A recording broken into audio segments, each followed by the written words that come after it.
Bonjour à toutes et à tous et bienvenue à ce webinaire de présentation de projets de fusion entre les sociétés Erytech Pharma et Ferrecides Pharma. Je vais passer la parole à Gilles Béyenne, directeur général d'Erytech, et Thibaut Dufayet, directeur général de Ferrecides.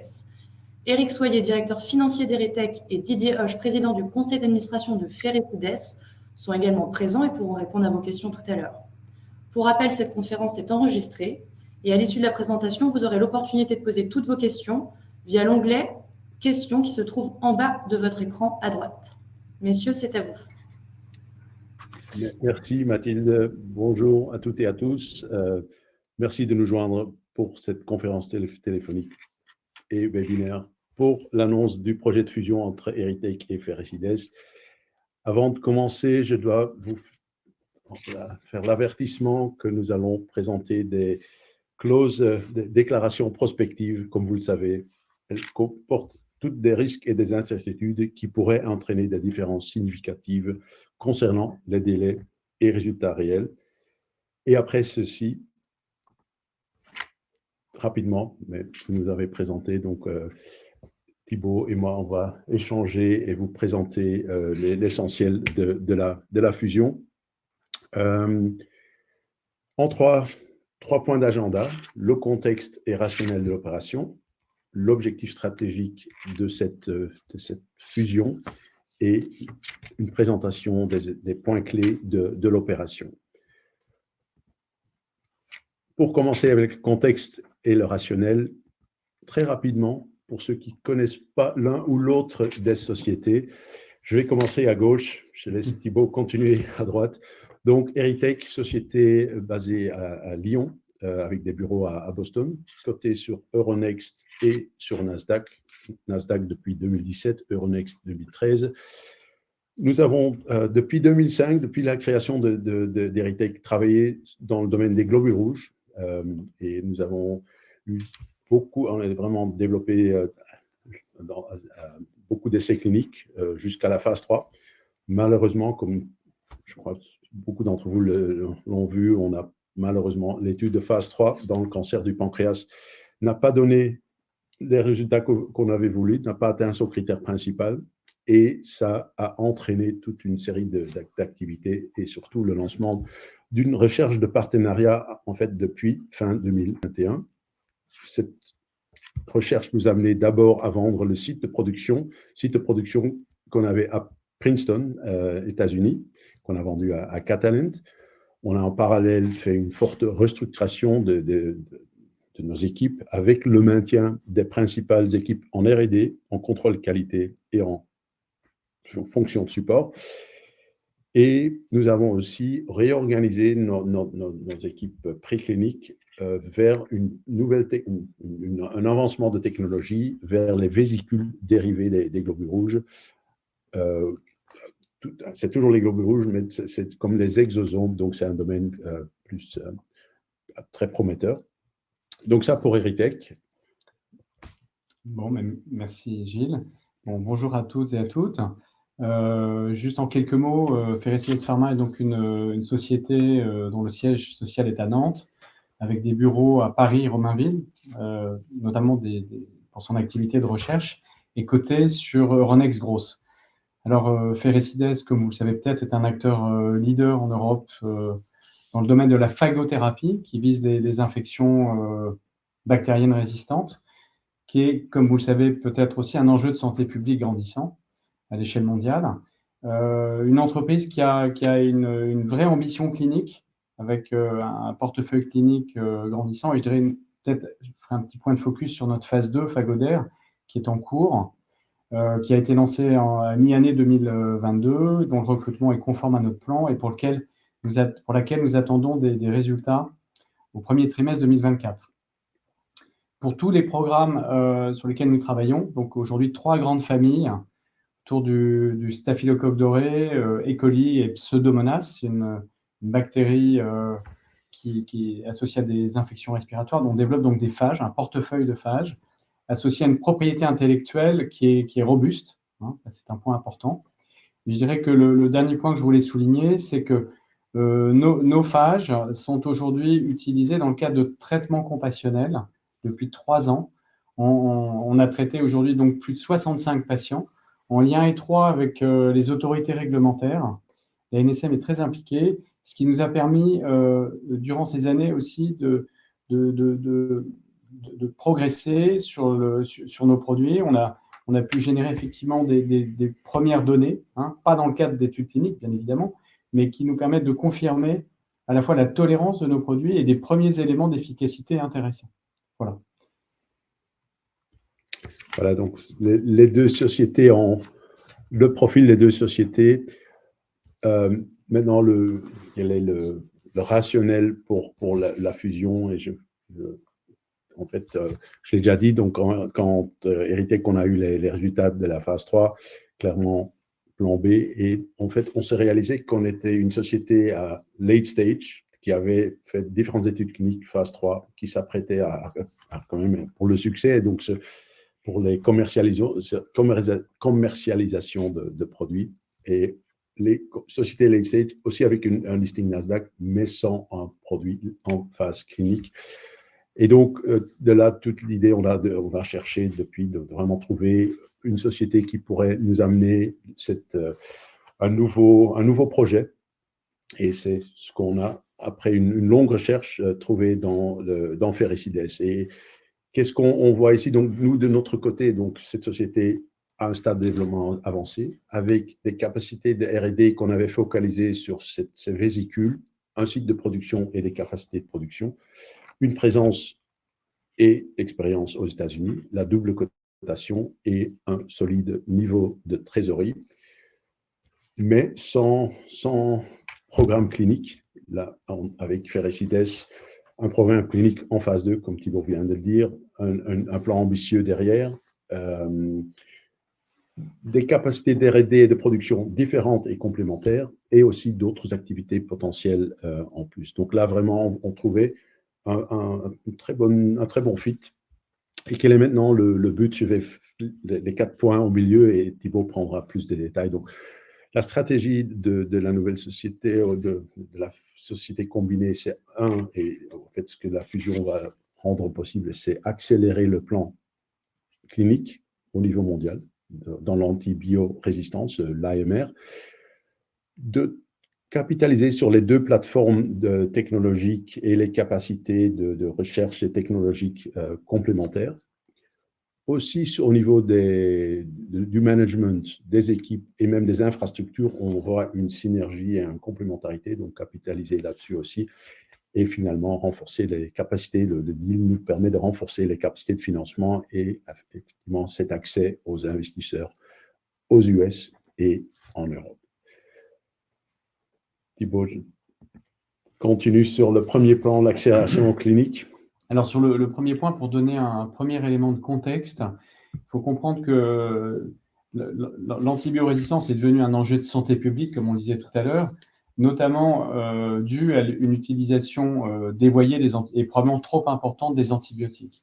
Donc, comme vous le voyez sur cette courbe, aujourd'hui, il y a des études qui sortent et on anticipe un taux de mortalité quand même important et en très forte croissance dû à l'antibiorésistance sous toutes ses formes, liées à toute une série d'infections, qu'elles soient respiratoires ou liées à des pathogènes multiples. Vous voyez, une étude qui est sortie en 2016 de Jim O'Neill anticipe un taux de décès de l'ordre de 10 millions de morts par an en 2050. À titre de benchmark, le Covid a engendré de l'ordre de 7 millions de décès. Un autre élément du contexte qui est important, c'est que cette antibiorésistance se positionne dans un contexte où finalement les classes d'antibiotiques qui ont été développées sont de moins en moins nombreuses. Vous voyez que la recherche en antibiotiques, depuis les années 80, s'est un petit peu arrêtée. Donc, on a des produits génériqués et moins d'innovation. Donc, il est clair que dans ce contexte-là, il y a un enjeu majeur aujourd'hui pour résoudre le problème de l'antibiorésistance, de proposer des solutions alternatives ou combinées avec les antibiotiques. Voilà, donc on peut peut-être passer sur le slide d'après. Sur le slide d'après, il s'agit d'illustrer le premier point évoqué par Gilles, qui est de dire que cette opération va nous permettre d'accélérer notre plan clinique. Et notre plan clinique mondial est ambitieux. Donc, vous voyez, on a 3 grands programmes autour du Staph aureus, Escherichia coli et Pseudomonas aeruginosa. Donc, il y a deux composantes. La première composante, c'est de dire qu'on va pouvoir étendre notre étude phagodaire, qui est notre étude majeure de phase 2, au niveau européen. L'accélérer et l'étendre parce qu'on a aussi un enjeu d'internationalisation de l'entreprise pour devenir un vrai acteur européen reconnu. Donc, aujourd'hui, on avait des sites en France, en Espagne, on va ouvrir des sites cliniques en Allemagne, aux Pays-Bas et probablement dans d'autres pays, nous permettant d'étendre notre position et d'accélérer notre enrôlement. La deuxième chose, c'est ce que vous voyez en bas, c'est de dire qu'au-delà de ça, on va pouvoir, au sein de ces programmes, lancer de nouvelles phases 2 et aussi d'accélérer leur date de lancement. Donc, notamment une étude importante que vous voyez dans le programme Staph aureus, qui est une étude qui vise à contrôler les infections liées à l'endocardite, liées à des valves cardiaques, va être lancée dès mi-2023, de façon un petit peu anticipée à notre plan, avec derrière une étude, vous voyez, à visée d'enregistrement, une phase 2-3. De la même façon, on va vraiment lancer en fin d'année ou en tout début d'année prochaine, 2024, une autre phase 2 pour les infections urinaires complexes. Donc voilà, ce qu'il faut comprendre, c'est que notre idée, c'est aussi d'étoffer notre plan clinique et donc de multiplier à court terme les options de preuve de concept clinique, qui est l'enjeu de la phagothérapie dans les années qui viennent. Voilà, donc ça sur le plan clinique. Maintenant, si on regarde sur le côté technologie et plateforme, aussi là, on voit des complémentarités et des synergies. Et bien qu'à première vue, si on regarde un côté Erytech avec les globules rouges et Ferricides avec les phages, ce n'est pas immédiat qu'on pense qu'il y a des synergies. Et c'est vrai que c'est différent, mais quand même, quand on commençait à regarder, c'est toutes les deux de carrières naturelles.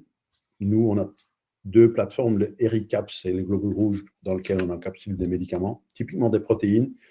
Et on a cette technologie de vésiculation, EryCef, dans lequel on peut c'est des vésiculations des globules déjà loadés avec des médicaments, protéines, antigènes, ARN, différentes possibilités. Dans les années, on a construit une expérience dans les formulations, les administrations, le développement de tests cliniques, surtout dans l'oncologie, aussi dans l'immunologie, et on a aussi cette compétence d'ingénierie protéinique.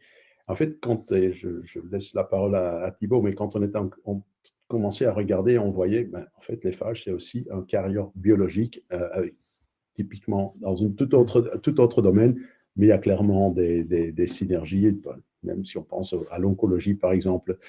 Mais je laisse ça. Voilà, donc, ce qui est intéressant, c'est qu'effectivement, on perçoit de l'extérieur deux plateformes différentes, mais en fait, il y a des synergies très importantes. Donc, en quelques mots sur la plateforme de Ferricides, donc, nous développons aujourd'hui des phages, qui sont donc des virus naturels. Alors, on peut avoir des phages synthétiques ou des phages naturels, mais nous travaillons avec des phages qui sont naturels.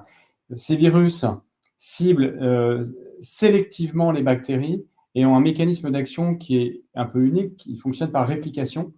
Donc, ils vont pénétrer dans la bactérie et par réplication, grâce à la réplication, ils vont produire localement une protéine qui est l'endolysine qui va induire la destruction de la paroi de la bactérie. Voilà, donc si on passe sur le slide d'après, ce qui est intéressant, c'est de voir que aujourd'hui, ces plateformes qui sont potentiellement différentes sont très complémentaires. Donc, il y a plusieurs axes.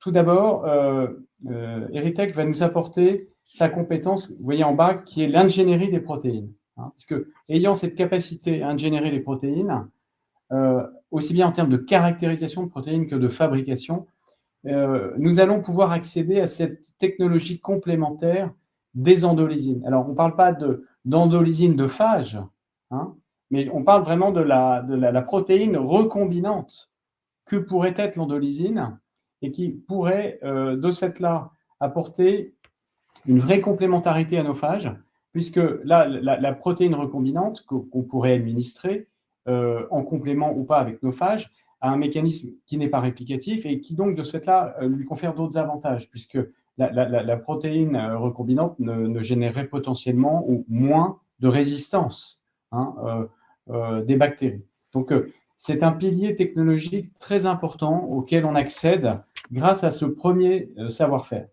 La deuxième chose, Eric y a fait allusion, ce sont les plateformes d'encapsulation, que ce soit ERICAPS ou ERICEP, c'est-à-dire à la fois les globules rouges, les vésicules, en y incluant d'ailleurs les phages, comme tu viens de le dire, comme carrières, comme vecteurs potentiels, ce qui nous permettrait aujourd'hui de développer de nouvelles approches d'encapsulation, de formulation pour l'administration de nos médicaments, que ce soit les phages ou les endolysines. Donc ce savoir-faire est très important puisqu'aujourd'hui, on est confronté à des potentielles neutralisations que l'on pourrait contrôler de cette façon.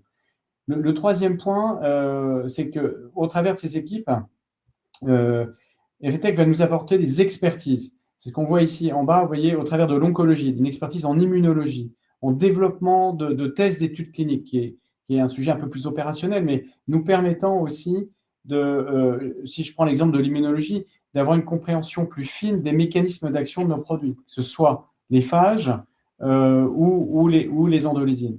Et le quatrième point, c'est que ce sont aussi des ressources additionnelles. Aujourd'hui, on a une équipe de recherche qui est un petit peu contrainte et on pourrait imaginer, grâce à ces ressources, de développer plus rapidement de nouvelles familles de phages, de nouvelles cibles, au-delà des 3 grandes familles dont j'ai parlé, des familles complémentaires de ce que vous voyez en haut à gauche, Pseudomonas E. coli et Staphylococcus aureus, voilà, et en nous permettant d'avoir un portefeuille plus large et donc un positionnement clinique plus pertinent. Voilà, Merci. Pour continuer, donc déjà on parlait de la clinique, des plateformes technologiques, si on voit clairement des synergies et complémentarités au niveau du management et des infrastructures.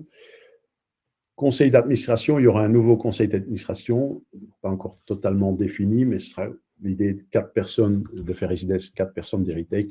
Il y a beaucoup de compétences dans les deux et on va établir un conseil d'administration qui sera vraiment qui combinera ces compétences, présidé par Didier Hoche, et moi j'aurai le plaisir et l'honneur d'être le vice-président avec Didier.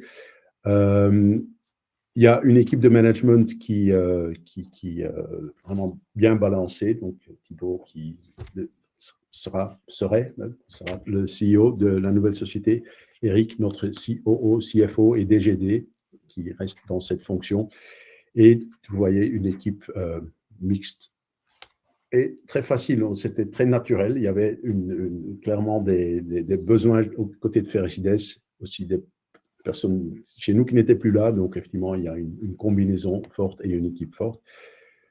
Tout ça, l'idée est aussi de capitaliser sur notre implantation à Lyon. Donc l'idée, Ferresides va fusionner ces équipes à Lyon, voulait déjà fusionner ces équipes, et naturellement avec le pôle anti-infectieux à Lyon, et l'idée de capitaliser là-dessus avec les le réseau ici à Lyon. Et aussi, on a déjà parlé de l'implantation aux US. C'est clair que le domaine des phages, le domaine biotech, aussi les grands concurrents sont aux États-Unis, de pouvoir capitaliser sur cette implantation, à la fois pour tout ce qui est réglementaire, clinique, mais aussi pour ce qui est investisseur. Et quatrième point, c'est donc ce renforcement des capacités de financement, accès aux investisseurs. La société combinée aura un solide niveau de trésorerie. Ensemble, fin d'année 2022, il y avait à peu près 41 millions d'euros, qui, ensemble, avec une gestion prudente du business et cette gestion prudente, mais tout en faisant le plan quand même ambitieux, donne une visibilité d'horizon de cash dans le 3e trimestre de 2024. Et aussi, à droite de la page, donc le fait qu'on a cette double cotation en France, Euronext, et aux États-Unis, Nasdaq, donne un accès aux investisseurs en Europe et aux US. Et en fait, ce qu'Eritech et Eric apportent dans c'est vraiment cette connaissance de la gestion de cette double listing. C'est pas évident, mais on l'a fait pendant 5 ans déjà, donc ça aussi est un point fort. Voilà, le rationnel, le contexte rationnel de la transaction envisagée. Quel est l'objectif stratégique maintenant? Je donne la parole à Thibaut pour nous expliquer. Donc, comme vous le voyez, l'ambition est vraiment de positionner l'entreprise, la nouvelle entreprise, comme un acteur vraiment de référence à l'échelle mondiale dans la phagothérapie. Donc, je vais illustrer rapidement 5 points. Le premier, c'est l'élargissement de notre portefeuille clinique. Donc, je ne vais pas revenir dessus, on l'a commenté tout à l'heure. Plus vite et plus d'études. Le deuxième point, c'est de se positionner vraiment comme un acteur mondial, avec un vrai développement international, au travers de nos études cliniques. Donc, c'est pour ça que j'ai parlé tout à l'heure de nous positionner dans d'autres pays, mais également en capitalisant aussi sur la position d'Eritech aux États-Unis, qui est un peu une première base pour nous, qui nous permet d'interagir avec les autorités américaines, avec la FDA, avec les cliniciens. Donc, voilà, c'est la tête de pont de l'entrée de la future entreprise sur le marché américain, qui est quand même, dans ses indications, très important. La troisième chose, on l'a longuement commenté tout à l'heure, c'est effectivement le renforcement de notre recherche, des compétences et des capacités, au sens large, l'accès à de nouvelles technologies, de nouvelles plateformes. Un point qu'on a moins évoqué, c'est le quatrième point qui est relatif à notre stratégie industrielle. Aujourd'hui, on a l'opportunité éventuelle de valoriser les installations d'Eritech à Lyon, puisqu'il y a une unité industrielle qui n'est plus utilisée. Donc là, il faut qu'on réfléchisse assez vite à savoir quel pourrait être l'avenir. Est-ce que c'est une unité qu'on pourrait utiliser ou pas? Et au-delà de ça, c'est capitaliser sur la stratégie industrielle qui est en place, qui repose aujourd'hui sur un partenariat stratégique avec une CMO qui est en Tchéquie aujourd'hui, et voilà, et qui est un avantage compétitif énorme que nous avons par rapport à beaucoup de concurrents. Donc, il s'agit de consolider ce partenariat et en même temps de trouver une solution de sécurité, de backup. Le dernier point est un point plus business, c'est-à-dire que d'une part, on a l'ambition d'établir des collaborations de recherche, et je vais y revenir dans le slide d'après, en multipliant les options de business développement. Mais le point important aussi, c'est de réfléchir à une stratégie d'accès au marché précoce. Pourquoi? Parce que nous avons obtenu en 2022 ce statut d'AAC, d'accès compassionnel, d'autorisation d'accès compassionnel, qui est un premier enregistrement réglementaire, qui est très important pour nous et qui nous permet potentiellement, dans le cadre en parallèle de notre étude pivot potentielle pour l'étude phagodaire, post-phagodaire, d'envisager ce processus d'accès au marché, qui est un peu le fast-track américain, et qui nous permettrait potentiellement d'envisager une commercialisation dans des délais plus courts. Voilà, je voudrais juste faire un petit zoom sur le slide d'après, sur notre stratégie de business développement actif. Vous voyez donc en bleu au centre, effectivement, notre core business, c'est le champ de l'antibiorésistance avec des phages naturelles. Donc ça reste notre priorité et c'est là où on doit démontrer une preuve de concept clinique.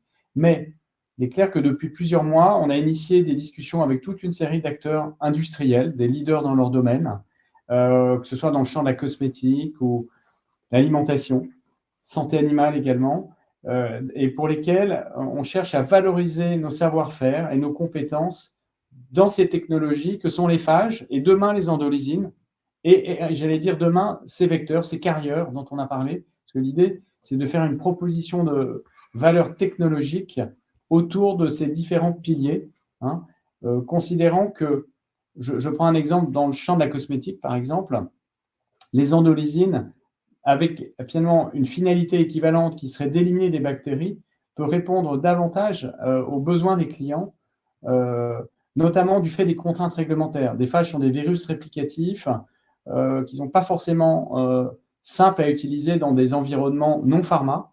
Donc l'endolysine peut répondre à des besoins spécifiques.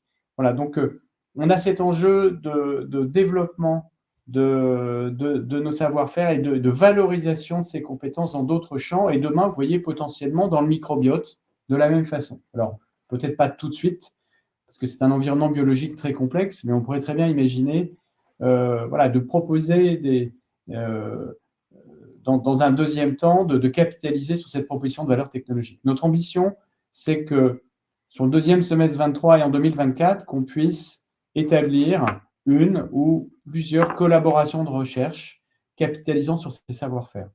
Voilà. Je vais laisser la parole. Voilà. Et donc, juste pour essayer de prendre un petit peu de recul, finalement, les catalyseurs attendus à court terme pour l'entreprise, je dirais d'un point de vue clinique, vous voyez, on a bien évidemment les résultats de l'étude Fagoder attendus au premier trimestre 2024 et le lancement de plusieurs études. Cette étude de l'endocardite, une étude de phase 1-2, pour laquelle on attend le premier patient au deuxième trimestre. Le lancement de 2 autres études pour lesquelles nous ne sommes pas sponsors, qui sont menées dans le cadre de PHRC, qui est cette étude Fagopied, qui devrait commencer assez vite pour l'ulcère du pied diabétique, qui est aussi une étude clinique importante, puisque l'incidence de ces patients est importante en Europe et aux États-Unis, et en même temps avec un enjeu médical énorme. Et c'est également l'étude, vous voyez, dans l'infection urinaire, les voies urinaires de phase 2 qu'on anticipe pour le tout début de l'année prochaine. Donc ça, c'est sur la partie clinique. En matière de recherche, on a effectivement l'objectif de nouer une collaboration de recherche au-delà de l'antibiorésistance, et également en recherche, en fin d'année, d'être capable de proposer une nouvelle cible en recherche, un 4e programme associé à une cible complémentaire aux autres. Voilà, et vous voyez en 2024 d'avoir des premiers leads autour de l'endolysine. Voilà, ce sont les points majeurs au-delà des interactions avec les autorités réglementaires que vous voyez, qu'on est en train de préparer, notamment avec l'IMA et également avec la FDA, sur le deuxième semestre de l'année. Voilà les principaux catalyseurs attendus. Voilà. Et donc, maintenant, la présentation de l'opération, la principale modalité, donc c'est une fusion. En fait, c'est une fusion-absorption. C'est Erytech qui absorbe Ferricides, mais c'est entre égaux. Il y a une parité qui a été établie, 4 actions Ferricides contre 15 actions de Erytech. Ça fait 49,5 Ferricides, 49,5, 50,5 pour Erytech, sur une base entièrement diluée. Cette valeur doit encore être revue par le commissaire aux apports. Et l'idée donc, on a annoncé la transaction hier, ça doit encore être une approbation par nos assemblées générales. On envisage ça en juin 2023. Entre-temps, il y a la consultation avec notre comité d'entreprise et effectivement la revue par le commissaire aux apports. Entre juin et maintenant, il y a pas mal d'activités. Donc, il y aura déjà rapidement une augmentation de capital dans Ferricides de 1,5 million d'euros, souscrite par les principaux actionnaires historiques de Ferricides. Il y a aussi une augmentation de capital d'Erytech de 10% de notre capital, avant augmentation de capital, donc par un apport en nature des actionnaires historiques de Ferricides. Et donc, ça fait à peu près une participation de 10% de Ferricides. Il y aura d'autres activités comme tout le plan stratégique, tout le suivi, toute la préparation, le déménagement, tout ça. Et pour gérer, pour être certain que ça soit bien géré, bien contrôlé, donc il y a un comité de pilotage qui a été établi, nous 4, donc, qui vont pendant cette période faire la supervision de l'opération et assurer l'intégration opérationnelle des 2 sociétés. En parallèle, on va réfléchir à un nouveau nom. Donc, la nouvelle société va avoir un nouveau nom qu'on ne connaît pas encore, et toutes les suggestions seront les bienvenues. Voilà, ça, c'est les modalités principales. Au niveau de l'actionnariat, en fait, il y a aussi là une synergie suite après l'étude de phase 3 négative dans le pancréas. Il y a eu nos grands actionnaires sont partis. BVF était un actionnaire important, jusqu'à 15%. Donc, pour l'instant, on a un très grand flottant, mais on a très peu d'actionnaires, disons, donc, comment dire, actionnaires de référence, oui, merci. C'est un peu le contraire chez Ferrecides. Oui, des actionnaires forts de référence, peu de flottants. Ensemble, on a le best of both worlds. Donc, on a des actionnaires de référence et un beau flottant d'une soixantaine de pourcents. Donc, là aussi, il y a une synergie importante. Et voilà, pour arriver à la fin de la présentation, donc, on croit vraiment, des deux côtés, des deux conseils d'administration, que c'est une transaction avec un bénéfice pour les actionnaires des deux sociétés, un bénéfice dérivé d'abord une accélération de la création de valeur pour commencer là, avec les différents éléments qu'on a mentionnés, une visibilité financière accrue, avec aussi lié une augmentation du volume des liquidités des actions. Cette création de valeur à court terme aux avancées cliniques, en fait, ce news flow et tout ça lié à la possibilité d'attirer de nouveaux investisseurs, de nouveaux partenaires. Donc, on croit et on est convaincu que c'est une belle opportunité pour les actionnaires. Et en fait, je devrais dire, ce n'est pas seulement les actionnaires, c'est aussi pour les employés. On voit déjà les employés commencer aujourd'hui à voir un peu la situation et se réalise que oui, il y a une belle opportunité ici. Donc, et avec ci, je crois qu'on est arrivé à la fin et on va ouvrir aux questions-réponses. C'est la parole à Mathilde. Oui, tout à fait. Merci beaucoup, messieurs, pour cette présentation. C'était très clair. Nous avons déjà des premières questions. Je rappelle à tout le monde que vous pouvez poser vos questions par écrit dans l'onglet questions qui se trouve en bas à droite de votre écran. Donc, nous avons une première question. Est-ce que vous avez des études en cours en Allemagne, en Espagne et en Italie? Alors aujourd'hui, on a effectivement notre étude Fagoder, étude de phase 2 dont j'ai parlé tout à l'heure.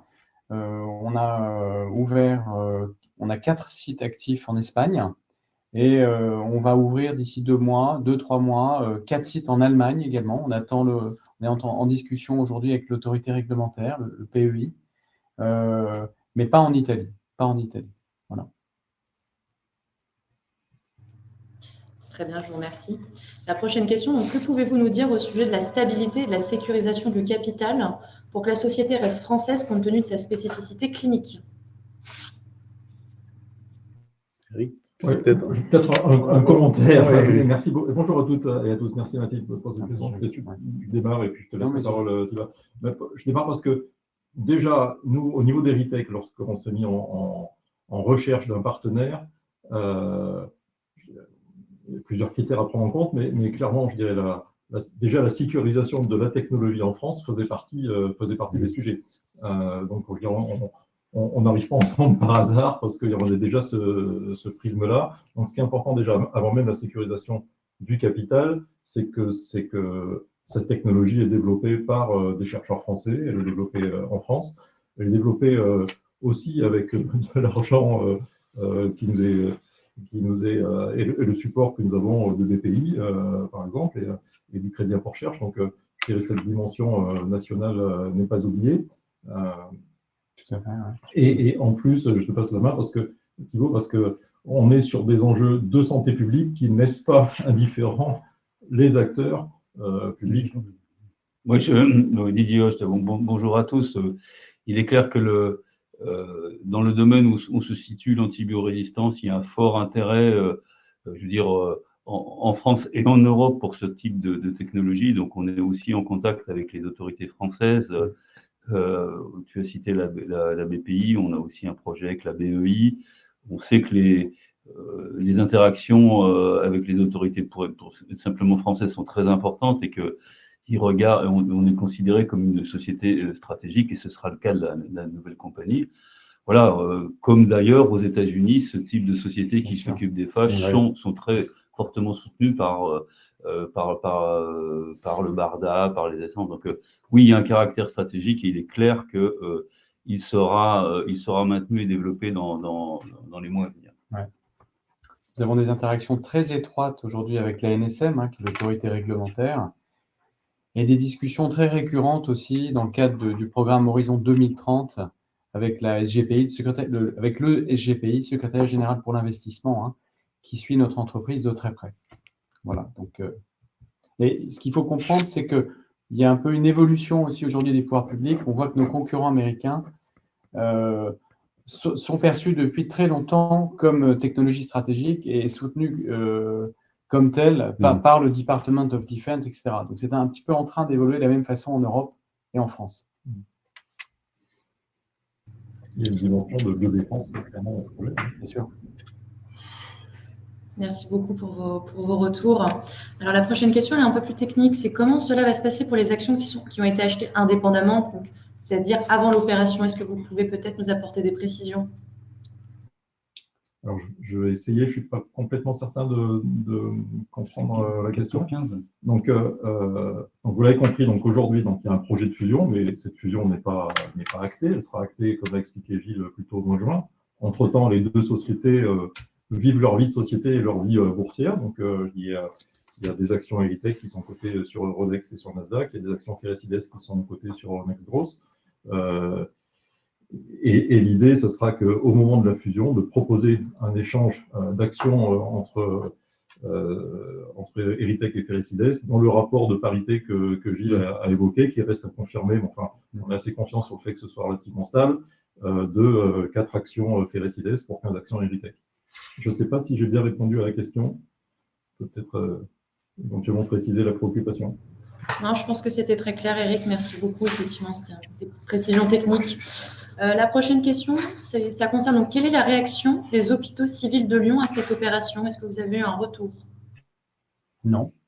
Alors, ils ont été informés. On leur a envoyé le press release, effectivement, parce que vous savez que c'est un hôpital avec lequel on a une collaboration étroite, puisque Tristan Ferry, qui travaille aux HCL, est notre principal investigateur. On a des discussions aujourd'hui avec eux pour envisager une collaboration plus étroite. Et c'est vrai que l'implantation de l'entreprise à Lyon, au sein de l'écosystème lyonnais, et aussi la démonstration et la volonté que nous avons de travailler de façon plus étroite avec tous ces acteurs, et notamment avec les HCL. Merci beaucoup.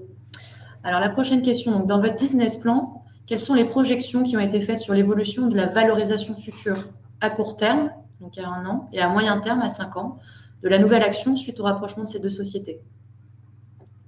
Ça, c'est la question à laquelle on ne peut pas répondre par définition, parce que, évidemment, c'est difficile de prendre des positions et de faire des projections sur la valeur du cours, parce que c'est le marché qui en décidera. Nous, notre boulot et notre mission, clairement, avec Thibaut, c'est comme ça qu'on l'apprend. Vous avez compris, c'est un projet de création de valeur. Et donc, l'idée, c'est de créer de la valeur avec toutes les synergies, toutes les complémentarités qu'on a citées. Si on prend aujourd'hui séparément les deux valeurs boursières des sociétés et qu'on les additionne, ça fait à peu près une 50aine de millions d'euros. Clairement, notre enjeu, c'est d'ajouter de la valeur à ça. Et nous sommes persuadés qu'il y a quand même beaucoup de potentiel là pour le coup dans cette direction, avec les marchés auxquels on s'adresse, Thibaut les a rappelés, les synergies d'expertise et de capacité que nos deux sociétés réunies forment. Donc, c'est clairement le projet et le challenge auquel nous nous attaquons. Et peut-être pour compléter la réponse d'Eric, on ne peut pas se positionner sur une valeur, bien évidemment.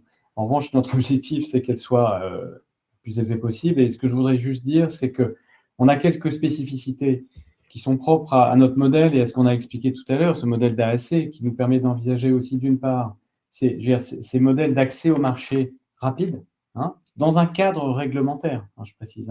Ces Early Access Pathways, ils sont réglementaires. Donc, c'est une première chose.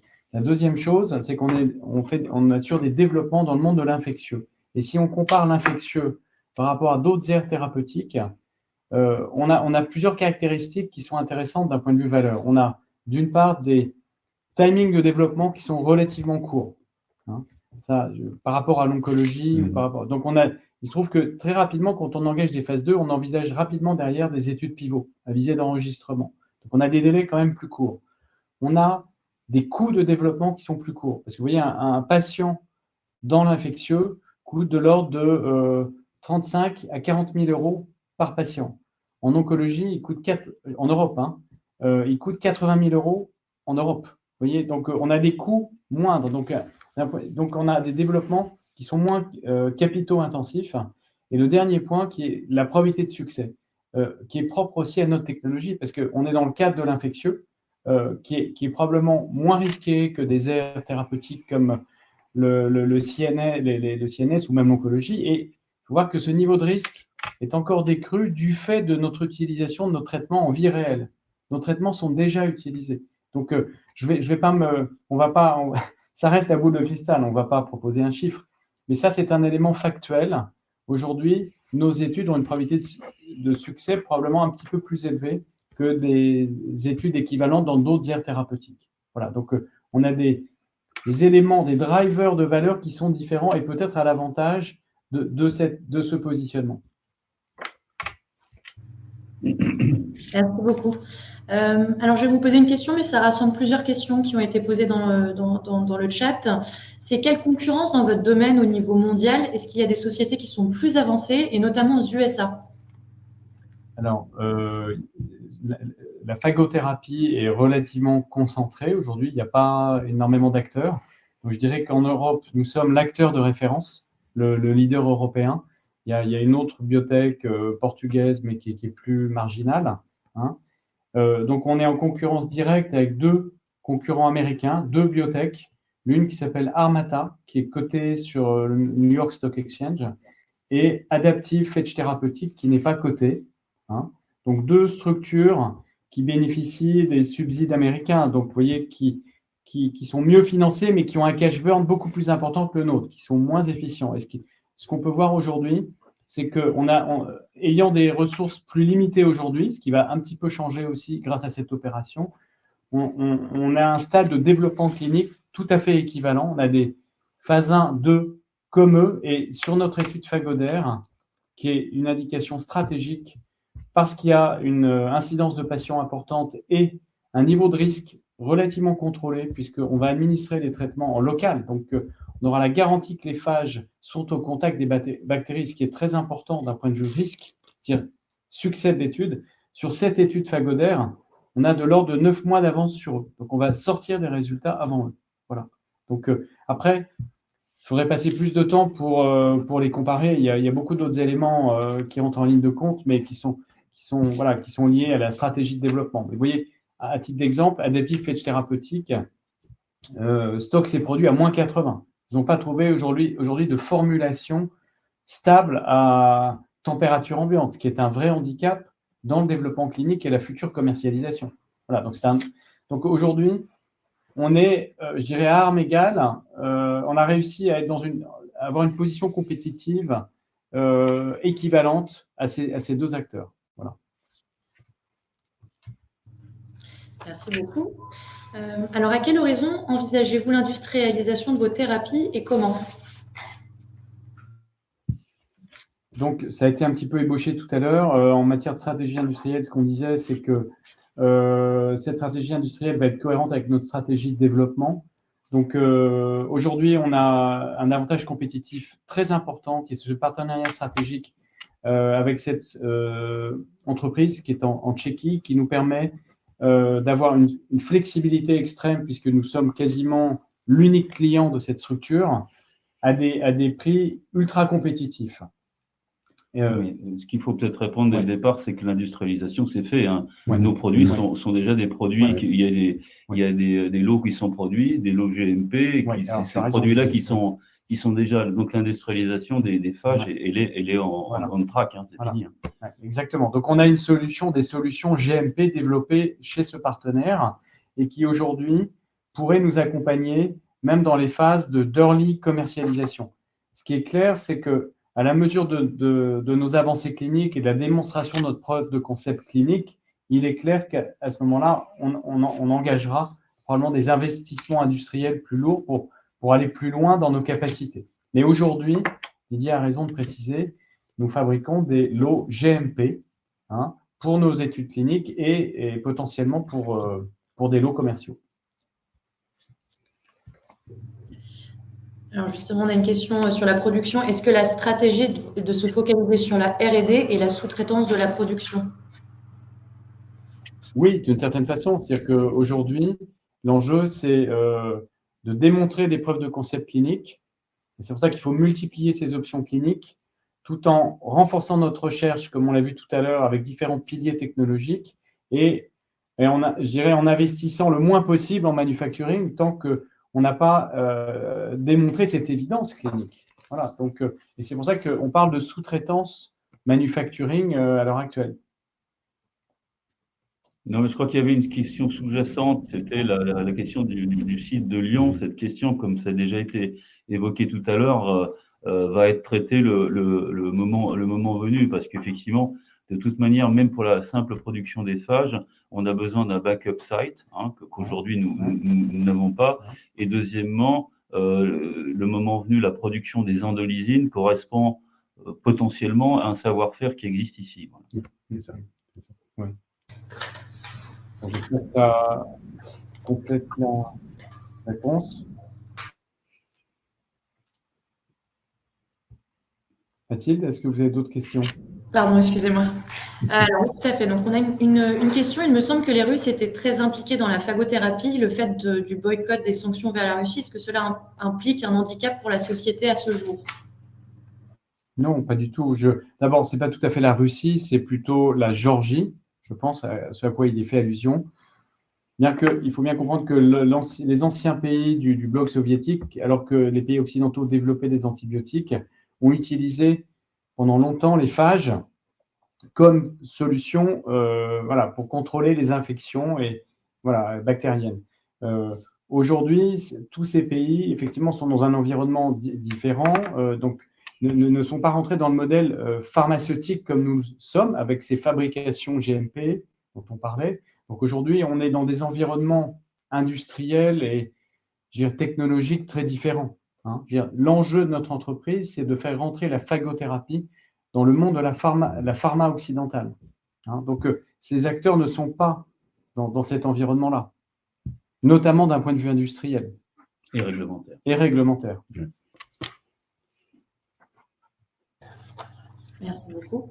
Alors, en quoi la technologie d'endolysine vous paraît-elle intéressante et quelle est la différence avec les phages seuls? Alors, c'est ce qu'on a essayé d'expliquer tout à l'heure, c'est que c'est une technologie très complémentaire qui, puisque d'un point de vue mécanisme d'action, a des caractéristiques différentes. Ce que j'ai rappelé, donc on pourrait utiliser des protéines recombinantes, donc non réplicatives, et qui potentiellement suscitent moins de résistance, par exemple, qui, n'étant pas réplicatives, peuvent être utilisées dans des environnements réglementaires très contraints. Ce que je disais tout à l'heure, dans le monde de la cosmétique, par exemple, on n'est pas prêt à utiliser des phages réplicatifs. Donc, l'utilisation de protéines recombinantes n'étant pas réplicatives permet de répondre au même besoin, finalement, qui est d'éliminer des bactéries, mais avec un mécanisme d'action qui est différent.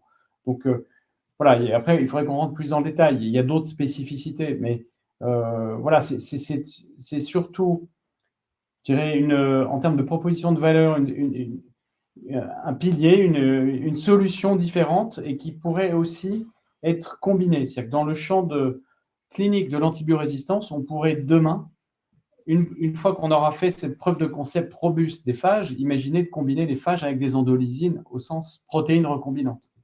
Voilà. Il faudra qu'on passe plus de temps pour rentrer dans le détail des caractéristiques de ces différentes technologies. On organisera un autre webinaire. Quelles sont vos prévisions? Alors, plus globalement, quelles sont vos prévisions financières pour 2023? Le chiffre d'affaires, les ventes, le résultat, la trésorerie, des éventuelles augmentations de capital? Voilà, on a quelques questions autour de ces aspects-là. Les seules prévisions sur lesquelles on puisse s'engager à ce stade, c'est notre horizon de trésorerie. Gilles l'a rappelé tout à l'heure. Donc, la société combinée c'est aujourd'hui à peu près 41 millions d'euros si on regarde nos trésoreries cumulées, en tout cas sur le début d'année, et les business plans qu'on a commencé à faire, mais là encore il y a quelques inconnus, mais enfin on commence à quand même avoir les choses plus précises. C'est un horizon de trésorerie qui nous amène au 3e trimestre de 2024. Donc ce qui permet, Thibault l'a rappelé, d'accélérer, de démarrer pas mal de travail de création de valeur sur le pipeline de développement clinique. Après, je ne vais pas rentrer plus dans le détail sur les prévisions de chiffre d'affaires compassionnel ou de résultats. Puis parce qu'une société biotech, aujourd'hui, à notre stade, ce qui est important, c'est l'ambition de développement, le programme de développement et les moyens de financer ce développement. Très bien, merci Eric pour ces précisions. Alors, quelle est votre stratégie globale aux États-Unis? Est-ce que vous pouvez faire aussi le lien avec votre cotation Nasdaq? Est-ce voilà, vous pouvez nous expliquer ce que va devenir la cotation Nasdaq en lien justement avec votre stratégie aux États-Unis?